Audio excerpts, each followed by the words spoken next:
Está no ar o podcast Oncoponto, com informações relevantes sobre oncologia. Realização Grupo Sonhe. Olá a todos, estamos aqui hoje para mais um podcast do Grupo Sonhe. E o foco da discussão hoje será carcinoma hepatocelular. A gente vai discutir principalmente os avanços que a gente teve no tratamento desse tipo de câncer, mas focando principalmente naquela doença mais inicial, né, e na doença no estágio intermediário. Então vamos falar sobre cirurgia de ressecção, falar de transplante, se a gente tem indicação de tratamento adjuvante após o tratamento com ressecção, e falar sobre as novidades, os avanços das terapias loco-regionais, o que a gente tem prévio, o que tem de novo, quais são os avanços, como isso foi incorporado atualmente na nossa prática clínica. E para essa discussão, tenho aqui o prazer de ter dois amigos, dois especialistas nessa área, a Simone Perales. Simone, pode se apresentar. Muito obrigada, Davi, é um prazer, obrigada pelo convite, né, mais uma vez, é um prazer participar aqui ao lado do Lucas, ao seu lado, né, eu sou cirurgiã do aparelho digestivo, com o foco principalmente em cirurgia do fígado e transplante hepático, então para mim é sempre um prazer falar sobre hepatocarcinoma e o transplante de fígado. Maravilha. Lucas Freire, por favor, se apresente. Obrigado, Davi, obrigado pelo convite, um prazer também estar aqui com você, com a Simone. Eu sou cirurgião vascular e tenho formação em radiologia intervencionista, então atuo também na área de terapia loco-regional intraarterial para tratamento de carcinoma hepatocelular. A gente trabalha juntos tanto nos hospitais privados quanto na Unicamp também, então prazer estar aqui com vocês. Prazer é todo nosso, então vou aproveitar bastante da presença de vocês. E quando a gente fala em carcinoma hepatocelular, a gente está falando de um tumor frequente, de uma forma geral, no mundo, né? No Brasil, ele é o 10º mais frequente nos homens, nessa nova estatística de 2023, 24 e 25 do INCA. E, infelizmente, ainda tem uma alta taxa de mortalidade desse tipo de câncer, né? Não é só no Brasil, no mundo inteiro, a taxa de mortalidade é muito alta. Talvez por alguns motivos, mas dois principais, né? O diagnóstico tardio, a gente ainda faz muito diagnóstico tardio para carcinoma hepatocelular, apesar de ter métodos de rastreamento na maioria das vezes.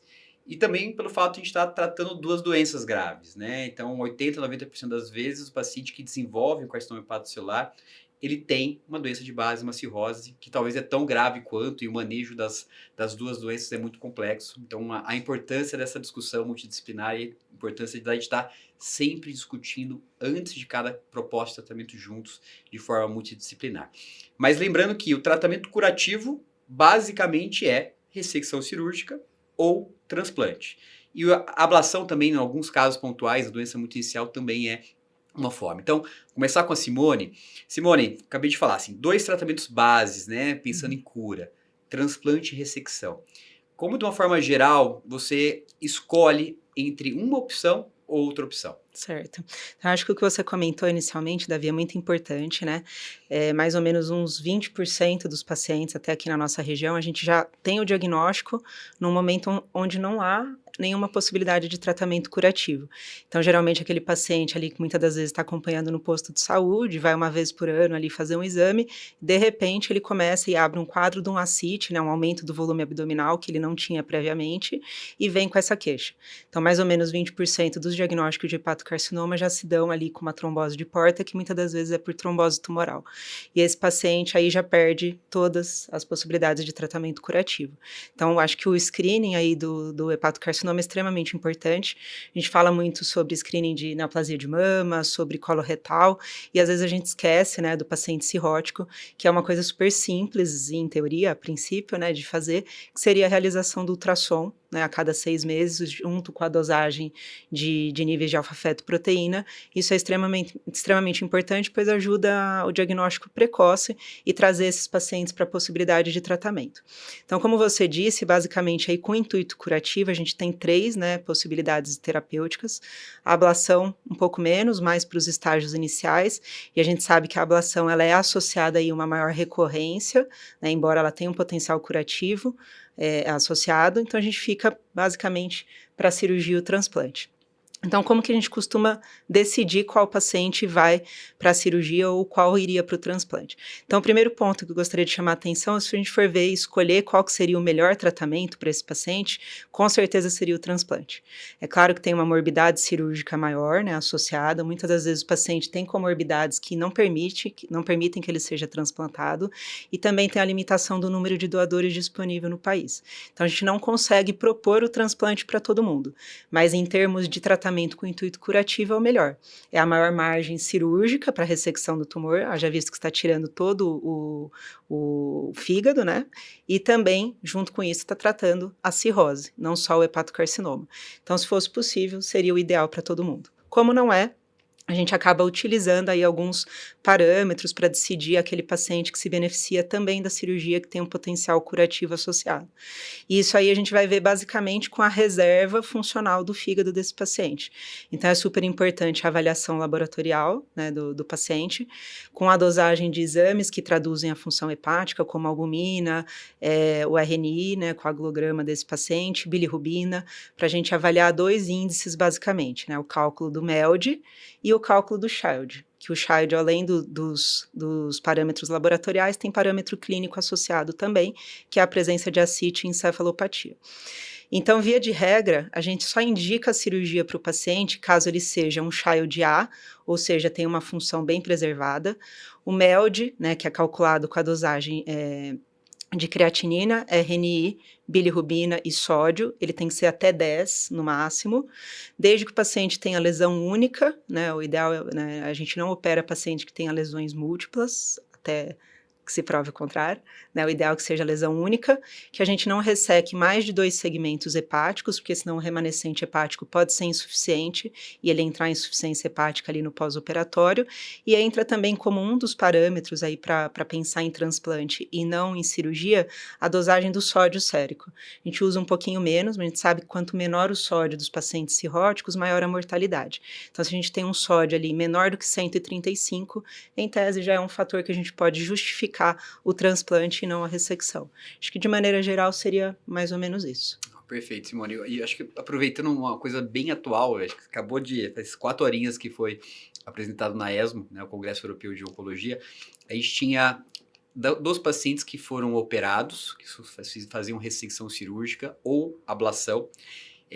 A discussão se a gente deve ou não fazer tratamento complementar, adjuvância, né?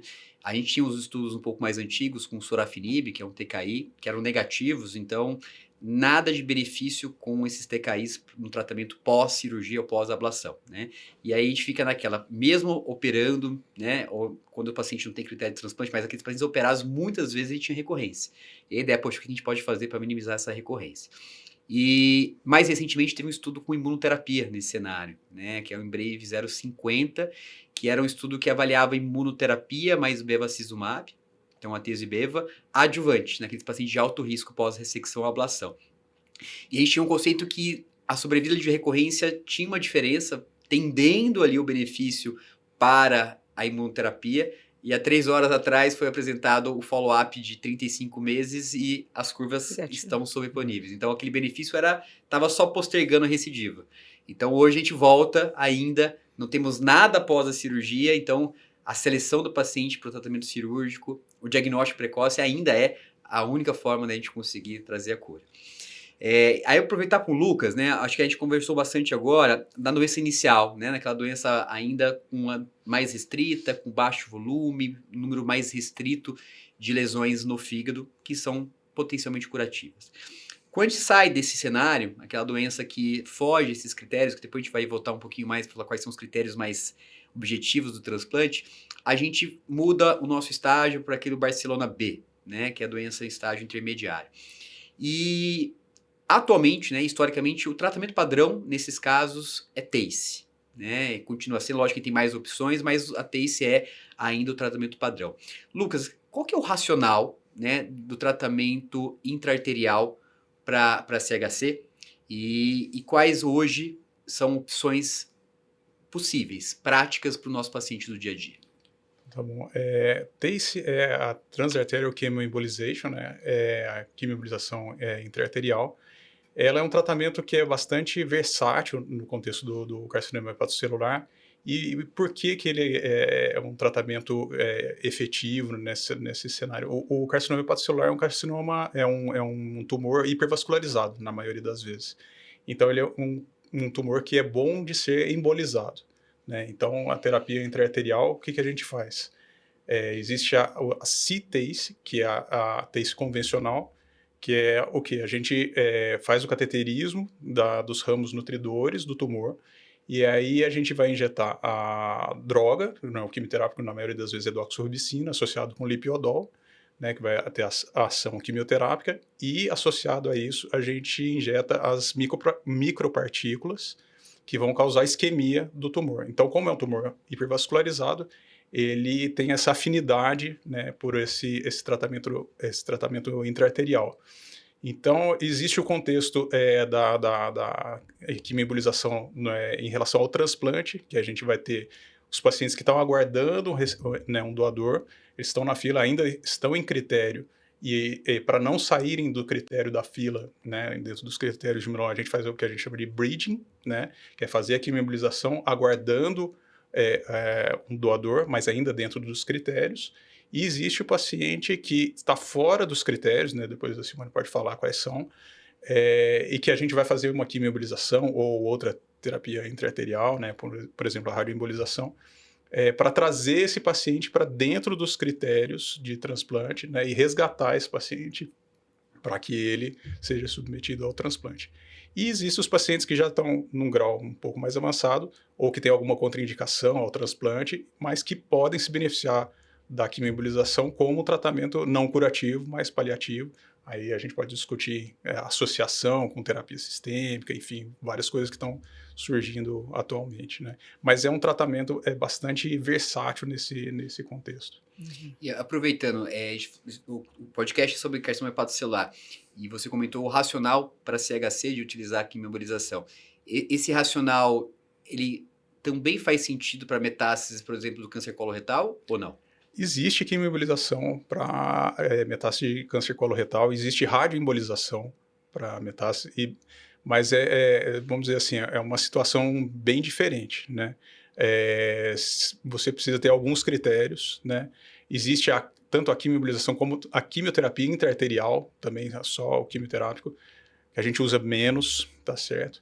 Então, vamos dizer, você tem uma lesão única que é possível ser seletivo, você não tem uma doença miliar, você não tem uma doença espalhada em todo o parênquima, você pode até fazer uma terapia intraarterial, né? A radioembolização hoje, que é muito utilizado, né, nos Estados Unidos, na Europa, no Brasil, ela está dentro do rol da ANS só para carcinoma hepatocelular, então a gente ainda não tem a radioembolização para metástase de carcinoma coloretal ou qualquer outra metástase, melanoma, mama, enfim. Mas isso lá fora já é usado há algum tempo. Não, maravilha. Simone, eu acho que o Lucas comentou, né, a respeito dessa possibilidade de terapia de ponte ali para a gente deixar essa doença controlada, né? E a gente talvez use alguns critérios. Se for demorar mais de 6 meses para o paciente conseguir ser transplantado, o ideal é que a gente deixe essa doença controlada, né? E no Brasil, eu queria saber de você hoje, né, qual que é, na nossa realidade, falando em Campinas, o paciente, qual que seria a média de tempo que esse paciente fica na fila, se ele tem os critérios para transplante,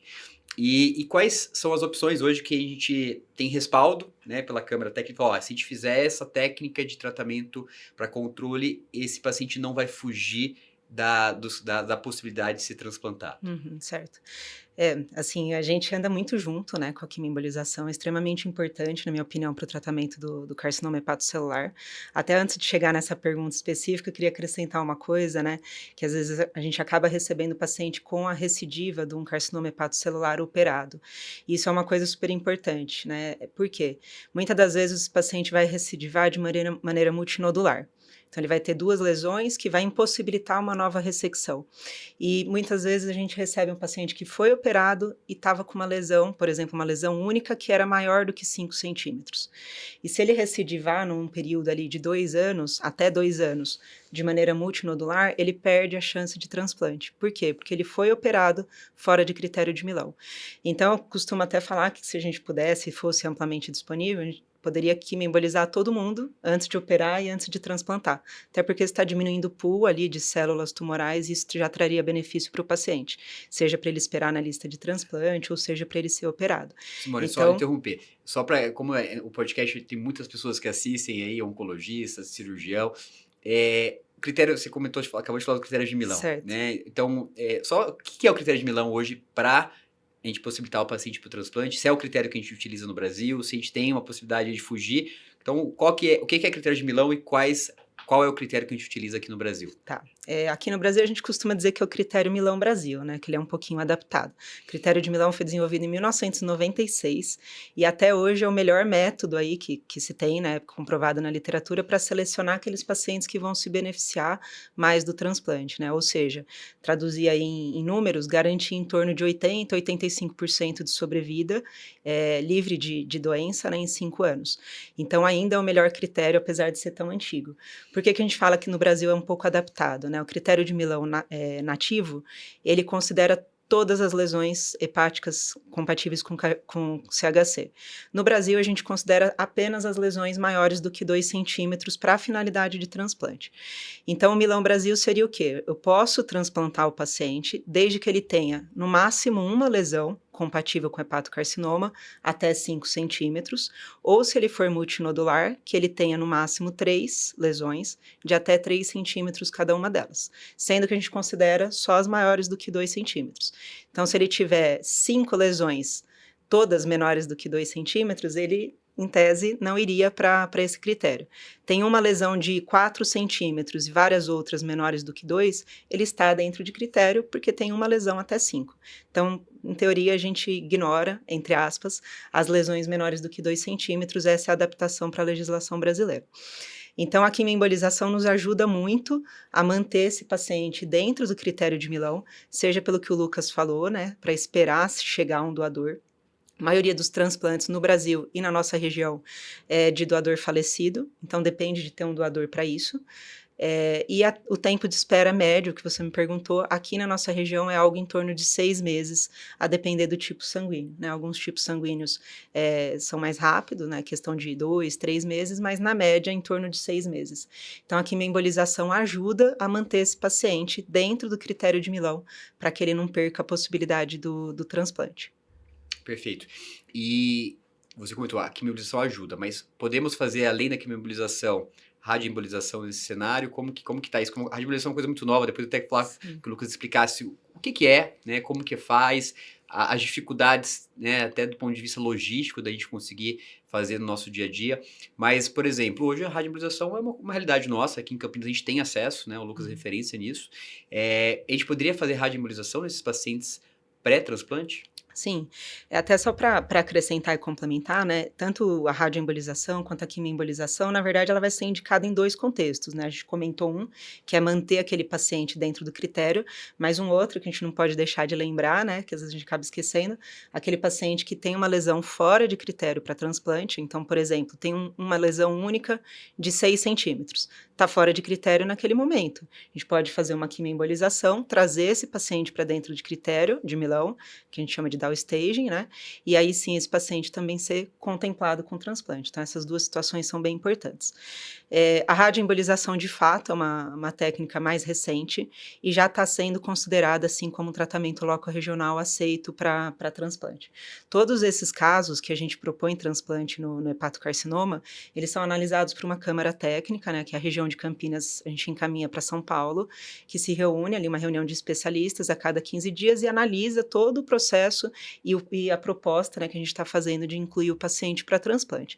Então, hoje, essa Câmara de Especialistas já aceita tanto a quimioembolização, isso há 20 anos, né, já bem mais antiga, a radioembolização e os tratamentos sistêmicos também começaram a ser aceitos aí com o objetivo tanto de downstaging como de manter o paciente em lista. Perfeito. Lucas, eu acho que você hoje é referência, né, na nossa região e até nacionalmente falando em radioembolização, mas isso é uma coisa muito recente, né? A Simone acabou de falar que hoje, do ponto de vista prático, incorporado no nosso dia a dia, é uma coisa de, vamos dizer, no hall, acho que foi ano passado, Foi né, ano passado. que foi incorporado. E como é uma estratégia muito cara, né? Eu acho que agora com o hall isso vai ser mais disseminado, a gente vai conseguir empregar mais. mas não são todos que entendem o que é radioembolização, o que é a diferença de radioembolização com TACE. Então, até de ponto de vista mais simples, o que é a radioembolização? Né? O que é e como que a gente faz esse tratamento? Bom, a radioembolização é um tratamento transarterial também, como a quimioembolização, só que o próprio nome causa um pouco de confusão, porque na verdade a gente não está causando uma embolização, né? A gente não quer causar isquemia no tumor. A gente vai injetar partículas que emitem radiação, né, micropartículas menores do que aquelas da quimioembolização, e essas partículas elas têm um isótopo, que é o Yttrium-90, que é um beta-emissor, né, e ele vai causar a morte celular por radiação. Então, assim, na prática a gente vê, porque vai ter o cateterismo, vai ter, parecido com a quimioembolização, mas o princípio é diferente. Então, na verdade, o nome mais correto seria radioterapia interna ou braquiterapia transarterial, alguma coisa assim, né, mas para facilitar, radioembolização. Então, a radioembolização, a logística dela é um pouquinho diferente. A gente leva o paciente para angiografia, a gente faz uma angiografia do tumor, uma angiografia hepática, e aí a gente faz primeiro um ensaio, um mapeamento. A gente faz a injeção de um radiofármaco, que é o macroagregado de albumina tecnésio. Depois de fazer essa injeção, ensaiando como seria a real, né, radioembolização, a gente leva esse paciente para a clínica de medicina nuclear, que vai fazer uma leitura. Então, por isso que é importante a participação também do médico nuclear nessa fase. E aí a gente vai ver se houve a captação do macroagregado, se não houve um shunt muito significativo hepatopulmonar, que pode impedir, né, a radioembolização, se existiu algum espalhamento de radiação para algum outro órgão não alvo, estômago, duodeno, enfim. A partir do momento que a gente viu no ensaio, no mapeamento, que não aconteceu nada disso, que a gente pode dar sequência, aí a gente faz o cálculo da dose da radiação, a gente importa as partículas, né? Existem partículas hoje disponíveis de resina e vidro, enfim, isso é uma questão técnica, mas aí no segundo momento, geralmente uma semana depois, a gente leva o paciente de novo para a angiografia, né? E aí faz o cateterismo seletivo do ramo que irriga os tumores e injeta aí realmente a partícula que é terapêutica, que não é só a diagnóstica, que é a partícula de Yttrium-90, que faz a emissão da radiação. Depois que a gente faz a injeção, o paciente volta para a clínica de medicina nuclear e a gente vê se foi depositada de forma correta no tumor, a absorção dessas partículas pelo tumor. E aí a gente segue depois esse paciente. Mas uma das grandes vantagens é que, como não existe isquemia do órgão, você tem bem menos efeitos colaterais do que a quimioembolização. Então, a quimioembolização, geralmente existe síndrome pós-embolização, o paciente pode ter uma febre baixa, dor, náusea. Na radioembolização isso é muito leve, né? Então é uma das vantagens. E a radioembolização é muito dependente da dose que a gente vai dar de radiação. Por isso também é o cálculo junto com o médico nuclear. Tudo. Se a gente consegue ser muito seletivo e dar uma dose de radiação alta, tumoricida, mais que 190, 200, 400 grays, a taxa de sucesso terapêutico de necrose total é muito alta. Então, a radioembolização é muito interessante naqueles tumores maiores, que de preferência únicos ou restritos a uns 2 segmentos, e que a gente consegue ser seletivo e dar uma alta dose de radiação, poupando o resto do fígado, né? Então, nesse contexto, ela é um tratamento bem interessante. Eu acho que, em relação ao custo, a gente fala é caro, né? Não é caro. A gente, comparando também com a terapia sistêmica, é um custo que não é tão fora do contexto, né? Mas eu acho que, assim, agora está tendo concorrência, outras empresas, a tendência disso é ir baixando. Talvez até daqui a algum tempo a gente tenha alguma coisa nacional, né? Então, eu acho que a tendência vai ser a gente fazer cada vez mais radioembolização e talvez menos quimioembolização. E do ponto de vista até mais prático, assim, se a gente vê que a questão do custo, isso muda, né? É muita diferença de custo entre uma radioembolização e TACE, mas do ponto de vista de benefício para o paciente, qual que seria, talvez, você comentou bem, as indicações, o melhor paciente para radioembolização e para TACE é o mesmo, né? Quanto menor a lesão ali, talvez o benefício maior de qualquer uma das duas estratégias, isso faz mais sentido. Mas qual que seria, então, aquele paciente, ó, esse paciente realmente se beneficia mais da radioembolização, ou aquele paciente, não, isso aqui, radioembolização ou TACE, talvez seja equivalente, e aí a gente vai colocar na balança mais custo, né, pensando do ponto de vista racional de investimento, não, vamos fazer TACE nesse paciente. Existe isso, eu sei que é uma coisa muito nova, é dessa forma, não tem fluxograma, né, mas você vê esse paciente melhor para radioembolização e o outro para TACE ou não? Eu acho que assim, antes disso, eu acho que a gente tem que até que ver o seguinte, esse paciente tem função hepática preservada? Senão a gente já foge um pouco até das duas terapêuticas. A gente tem trabalho hoje mostrando, assim, principalmente para paciente em downstage, que a radioembolização, assim, mais pacientes no grupo de radioembolização acabaram indo para transplante, acabaram chegando no critério de Milão, fazendo a radioembolização do que a quimioembolização. Então, a gente sabe de todas as dificuldades, mas eu acho que naquele paciente que tem lá o tumor de 7 centímetros, 6 centímetros, que você fez a angiografia, nossa, dá para ser seletivo, eu não vou ter radiação no resto do fígado, eu vou conseguir dar uma dose alta, eu acho que é um caso para a gente pensar em radioembolização, sim.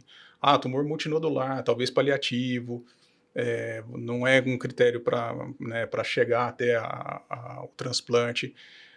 A gente quer uma coisa um pouco mais rápida, porque a gente sabe que a radioembolização vai demorar um pouquinho mais para autorização, essas coisas. Acho que a quimioembolização ainda tem lugar, é uma coisa que ainda tem lugar. Até puxando um pouquinho para o lado da oncologia, né? A gente está falando da doença mais inicial, então Barcelona A e B, né? E aí o oncologista fica muito deixado de lado aí nesse cenário, porque o tratamento sistêmico, nesse momento, eu acabei de falar inicialmente, na adjuvância acabamos de ver um estudo negativo, acho que não devemos fazer adjuvância com a evidência que a gente tem. E no Barcelona B, que é essa doença restrita ao fígado, a gente tem ainda muita dúvida se é tratamento sistêmico combinado, né, com o tratamento loco-regional traz algum benefício, né? A gente sabe que o tratamento loco-regional controla a doença, é a melhor opção nesse cenário, mas as taxas de recorrência local e depois até a distância não são desprezíveis. Então hoje a gente cada vez mais tenta associar métodos, né? Então TACE com o tratamento sistêmico. Historicamente todos os estudos foram negativos com sorafenib, e mais recentemente a gente teve o Esmeralda 1, que foi a associação de imunoterapia e beva nesse cenário. É um dado com ganho sobre vida livre de progressão, mas o ganho sobre vida global isso não foi ainda avaliado com um cenário curto. Mas o que me deixou preocupado é que a adjuvância parecia ser positivo e negativo, então acho que esse resultado de hoje, né, apresentado na ESMO, talvez traga para a gente uma necessidade de segurança ainda maior de, calma, não vamos fazer tratamento sistêmico para todo mundo combinado com TACE, e aí realmente uma seleção de caso a caso. E agora a reta final da discussão, quero trazer uma discussão mais prática do dia a dia, né, trazendo ali o nosso mundo real. Simone, você tá no grupo de transplante da Unicamp, e você falou bem, né, das opções, mas que talvez a opção preferencial para a maioria dos casos curativos seria transplante, né? Hoje, né, do ponto de vista prático, quais são as barreiras reais que você enfrenta no dia a dia para a gente conseguir trazer mais pacientes para transplante, então fazer diagnóstico mais precoce, e do ponto de vista de indicação, né? Por que a gente ainda faz pouco transplante no Brasil? Eu acredito que o principal aí fator limitante da realização de transplante seja a disponibilidade de doador, realmente, né? Então, na verdade, a gente tenta ali operar parte desses pacientes para evitar colocar mais um paciente na fila de espera, né? Então, sim, sou do grupo de transplante da Unicamp. Se a gente pegar hoje a lista nossa, tem em torno de 85 pacientes aguardando transplante, não só por CHC, mas grande parte, hoje, mais ou menos uns 40% a 50% dos nossos pacientes são transplantados por carcinoma hepatocelular, então é um número significativo, né, desses pacientes. Então a tentativa é realmente de operar esses pacientes para evitar novos pacientes aguardando pelo limitante principal, seu número de doadores. E aí nisso, né, aproveitar no Setembro Verde, né, de incentivo à doação de órgãos, né, acho que conversar sobre isso, né, sobre a doação de órgãos é extremamente importante, saber que, independente da nossa vontade, depende da manifestação das nossas famílias, né, então conversar com as famílias sobre a doação e sobre o transplante de órgãos para que, numa eventualidade, eles autorizem aí a doação. Acho que o maior embate, né, no Brasil ainda é a disponibilidade realmente de doadores. É bem heterogênea, né, no país.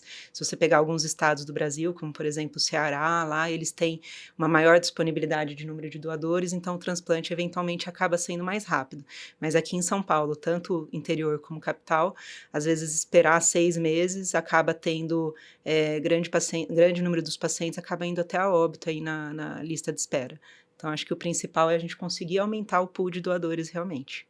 Perfeito. Lucas, para finalizar, né, eu acho que dentro de quase todos os tumores que a gente trata na oncologia, um dos principais que necessariamente ou obrigatoriamente precisa tratar de forma multidisciplinar é o CHC, né? Então, assim, eu acho que de tumores dos gastrointestinais não tenho dúvida que é o principal, e não tem como eu tratar sozinho, o cirurgião, o radiointervencionista.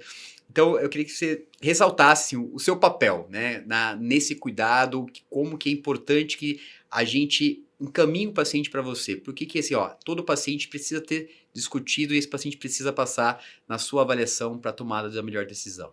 Não, você falou o que eu estava pensando agora, né? É o tumor que precisa de, né, acompanhamento, avaliação multidisciplinar, a gente precisa se conversar. Eu acho que a parte de radiologia intervencionista é muito presente nesse tratamento. A gente tem um grupo de radiologia intervencionista que chama EVERY, sou eu, o Gabriel Teles, o Thiago Penaquim. O Thiago faz a parte de ablação, eu, o Gabriel, a gente faz a parte de transarterial. Então, eu acho que tanto no estágio inicial, né, intermediário, a gente participa, né, a gente interage, a gente discute. O paciente chega para mim, às vezes é um nódulo pequeno numa localização favorável, eu falo com o Thiago, falo, não acho que é uma boa fazer uma ablação, ou às vezes é um candidato potencial cirúrgico, a gente pode falar com a Simone, enfim. Eu acho que a gente precisa dessa interação para tratar de forma adequada do paciente, oferecer o melhor para ele, tanto da parte de oncologia, de cirurgia, de radiologia intervencionista. Perfeito. Queria realmente agradecer a presença de vocês. Realmente a gente poderia ter muito mais tempo de discussão, mas nosso tempo tá esgotado. Eu acho que tem 3 mensagens principais, né? Eu acho que diagnóstico precoce é importante, né? Eu acho que é o mais custo-efetivo de tudo, então a gente precisa fazer rastreamento dos pacientes com cirrose, é uma coisa que a gente faz muito pouco no Brasil, acho que tem que sempre reforçar isso. A questão de doação, né? Eu acho que a gente sabe disso, tá na mídia, mas reforçar, a gente precisa ter mais doadores, então isso é uma outra mensagem. E a última questão do cuidado multidisciplinar, né? Para carcinoma hepatocelular a gente precisa cuidar, a gente precisa tratar juntos. Então acho que essa é a ideia do podcast, trazer especialidades diferentes para trazer o melhor tratamento para os nossos pacientes. Então, obrigado pela presença de vocês aqui hoje, foi realmente muito, muito gostosa a discussão. Muito obrigada.